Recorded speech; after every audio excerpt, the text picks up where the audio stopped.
अस्सलाम वालेकुम, welcome to my YouTube channel. आज का लेक्चर है uses of logic gates. First जो है लॉजिक गेट्स हमने पढ़े थे एंड, नॉर गेट और गेट, नॉट और नैंड, ये सारे गेट्स हैं। इनके बेसिकली यूज़ हम जब करते हैं तो वो इसकी यूजेस एप्लीकेशंस पे इस पे नाम आ सकता है। सबसे फर्स्ट एप्लीकेशन जो है वो इसकी है बर्गलर अलार्म।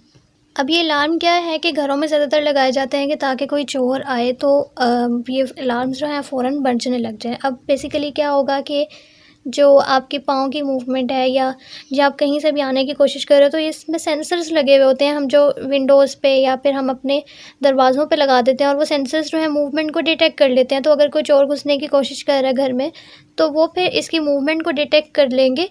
और या जैसे उसने विंडो खोली, उसने डोर खोला तो फुट स्टेप्स के सेंसर्स भी होते हैं, तो वो इन सारी चीज़ों को सेंस कर लेते हैं और फ़ौरन से लाउड साउंड जो है वो बजाना शुरू हो जाते हैं ताकि लोग जो हैं वो हो जाए, चौकन्ना हो जाए, अलर्ट हो जाए।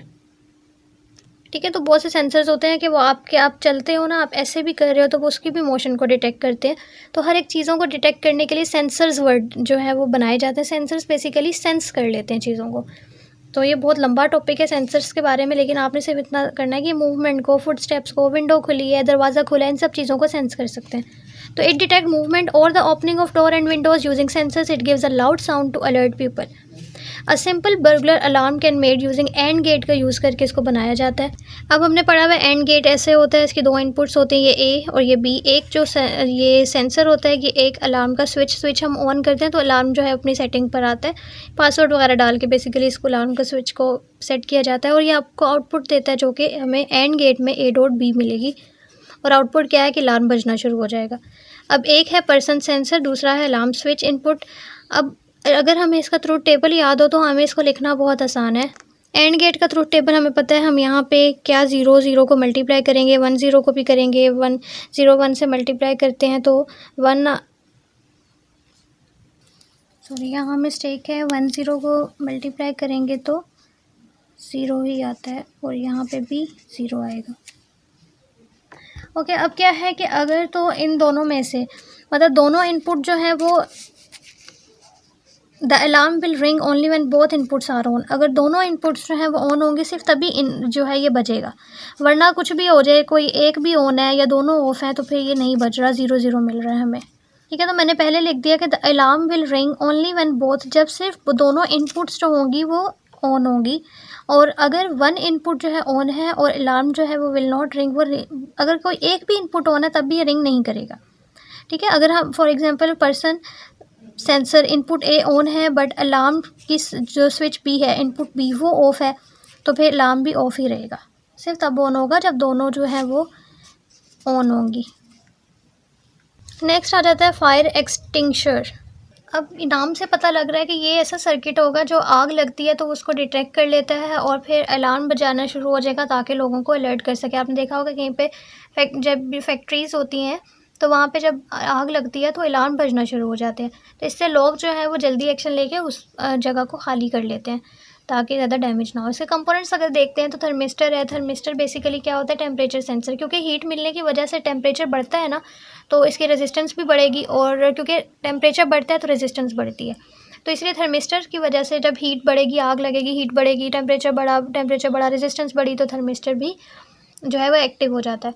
फिर नैंड गेट है, हम इसमें जो गेट यूज़ करते हैं वो मेन है, वो नैंड गेट यूज़ होता है। फिर बज़र जो कि आवाज़ बजाता है और रीसेट स्विच जो है वो अलार्म को बंद करने के लिए हम इसको यूज़ करते हैं।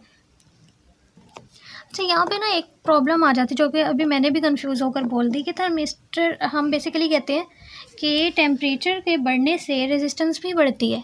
तो ये कन्फ्यूजन ना काफ़ी आपके लिए नॉर्मल है और मैंने वो चैप्टर भी नहीं आपको पढ़ाया है तो थोड़ा सा हो सकता है हम पढ़ेंगे उसको। मैंने डायरेक्ट अभी 18 स्टार्ट कर दिया कि रेजिस्टेंस जो होती है ना वो डायरेक्टली प्रोपोर्शनल होती है टेम्परेचर के, और ये इन्वर्सली प्रोपोर्शनल भी होती है टेम्परेचर की। वो थर्मिस्टर की टाइप पे डिपेंड करता है। कुछ पॉजिटिव थर्मिस्टर होते हैं और कुछ जो होते हैं वो नेगेटिव थर्मिस्टर होते हैं। अब थर्मिस्टर हम पे डिपेंड करता है कि हम कौन सा थर्मिस्टर लगा रहे हैं। कुछ थर्मिस्टर ऐसी होती है जिनके रेजिस्टेंस टेम्परेचर के बढ़ने से बढ़ती है और कुछ थर्मिस्टर ऐसे होते हैं जिनकी रेजिस्टेंस कम होती है टेम्परेचर के बढ़ने पे। तो ये प्रॉब्लम आ सकता था, इसलिए मैंने इसका आपको बता दिया। और ये चैप्टर मैंने आपको करवाया भी नहीं है। तो थर्मिस्टर हम यहाँ पे नेगेटिव थर्मिस्टर यूज़ कर रहे हैं, इसलिए हम कह रहे हैं कि जब नो फायर, कोई फायर नहीं है तो थर्मिस्टर ठंडा है, तो रेजिस्टेंस उस वक्त क्या है, हाई, क्योंकि इन्वर्स रिलेशन है। तो टेम्परेचर कम है तो रेजिस्टेंस उस वक्त क्या है, हाई है। और इसीलिए तो हमें बज़र जो है वो ऑफ़ मिलेगा। और हमें बज़र ऑफ़ कब मिलता है, नैंड गेट की कंडीशन है। थोड़ी सी कन्फ्यूजन जो है ना वो यहाँ पे बिल्कुल वैलिड है, क्योंकि और नॉर्मल भी है, क्योंकि ये नैंड गेट है। और नैंड गेट में अभी आप कहोगे कि थर्मिस्टर जो, मैंने यहाँ पे वर्किंग लिखी है, आपने ये वाली करनी है। थर्मिस्टर जो है देखो वो कोल्ड है, मतलब कोई फायर नहीं है तो वो कोल्ड है ना, ठंडा है। सो उसकी रेजिस्टेंस क्या है, हाई, क्योंकि हम नेगेटिव थर्मिस्टर यूज़ कर रहे हैं तो उसका इनवर्स रिलेशन होता है टेम्परेचर के साथ। There is a high voltage across, तो हमारे पास दो इनपुट है, उनमें दोनों में हाई वोल्टेज होगा, दोनों 1-1 स्टेट पर हैं। लेकिन बज़र उस वक्त भी ऑफ है, क्यों, क्योंकि हम कहते हैं नैंड गेट में जब दोनों स्टेट्स, ये नैंड गेट है, जब दोनों स्टेट्स ऑन होती हैं, 1-1 होती हैं, तो आउटपुट उस वक्त क्या होता है, 0। तो बज़र अब जब बंद है, इसका मतलब मेरी दोनों स्टेट्स जो हैं वो ऑन है। तो यहाँ पे हम कहते हैं कि जो बहुत इनपुट्स हैं नैंड गेट की वो 1 और 1 है, लेकिन आउटपुट जो होता है नैंड गेट का वो 0 देगा। सो बज़र क्या है, ऑफ है। फिर अब दूसरी कंडीशन ये है कि फ़ायर हमने डिटेक्ट कर ली, तो थर्मिस्टर क्या हो गया, हॉट हो गया। अब उसकी टेम्परेचर क्या होगी, पहले हाई थी, अब वो डिक्रीज़ होना शुरू हो गई। तो तो अब हमारे पास वोल्टेज भी क्या होगा, कम हो जाएगा, क्योंकि वोल्टेज और रेजिस्टेंस का क्या रिलेशन होता है, V इज़ टू IR। तो वोल्टेज और रेजिस्टेंस का डायरेक्ट रिलेशन है। तो अब यहाँ पे, वहाँ पे वोल्टेज ज़्यादा क्यों था, क्योंकि रेजिस्टेंस ज़्यादा थी। रेजिस्टेंस यहाँ पे कम हो रही है तो वोल्टेज भी कम होना शुरू हो जाएगा। तो वोल्टेज इनपुट A का क्या हो गया, 0 हो गया। अब ये बहुत थोड़ा सा कन्फ्यूजिंग है, क्योंकि इसकी डायग्राम कन्फ्यूजिंग है, उसमें आगे से इनपुट्स डिवाइड हो जाती हैं। तो आपने सिर्फ इतनी बात याद रखनी है कि पहले सिचुएशन हमने ये पढ़ ली, उसके बाद हमें बज़र हर दफ़ा ऑन ही मिलेगा। तो अगर मैं इनपुट इसको टेम्परेचर बढ़ जाएगा तो फिर क्या हो गया, मैंने इसको लिखा इस ईजी तरीके से, आपको बुक से बिल्कुल कन्फ्यूजन में जाने की ज़रूरत ना पड़े। और गेट ए जो है उसकी इनपुट क्या हो जाएगी, 0 हो जाएगी। गेट ए अब हमें आउटपुट 1 देगा। बज़र क्या हो जाएगा, बज़र ने अब ऑन ही होना है, अब इसको करने की ज़रूरत नहीं है, ठीक है, बस इसको ऐसे याद कर लो। अब बज़र बी जो है उसकी दोनों इनपुट जो हैं वो 1 है, इसलिए वो 0 देगा। और जब ये 0 और इसकी इनपुट हमें 1 मिली है, तो मतलब इनपुट बी आगे से 2 इनपुट में डिवाइड हो गया था, जिसकी दोनों इनपुट 1-1 थी। इसकी एक की जो है, इसकी हमें पूरी आउटपुट जो मिल रही है 1 है, और इसकी क्या मिल रही है, 1, तो 1 सॉरी इसकी 0 मिल रही है और इसकी 1, तो हमें ये बज़र ऑन ही मिलेगा। ये बहुत कंफ्यूजिंग है, और अगर मैं इसको करवाने बैठी तो बहुत लेक्चर लंबा हो जाएगा, और आपके लेवल के लिए अभी ज़रूरी भी नहीं है इसकी डायग्राम को समझना। बस जितना लिखा हुआ है आप पेपर में लिखोगे, आपको फुल मार्क्स मिल जाएंगे। अब मुझे रीसेट करना है अलार्म को, तो प्रेस द रीसेट स्विच, जो हमने लिखा हुआ था कि बज़र को दोबारा सेट भी तो करना है, तो वो हम ये दबा देंगे। ये हमारी इनपुट को चेंज कर देगा, और फिर हमारा जो बज़र है वो दोबारा से क्या हो जाएगा, ऑफ स्टेट में चला जाएगा।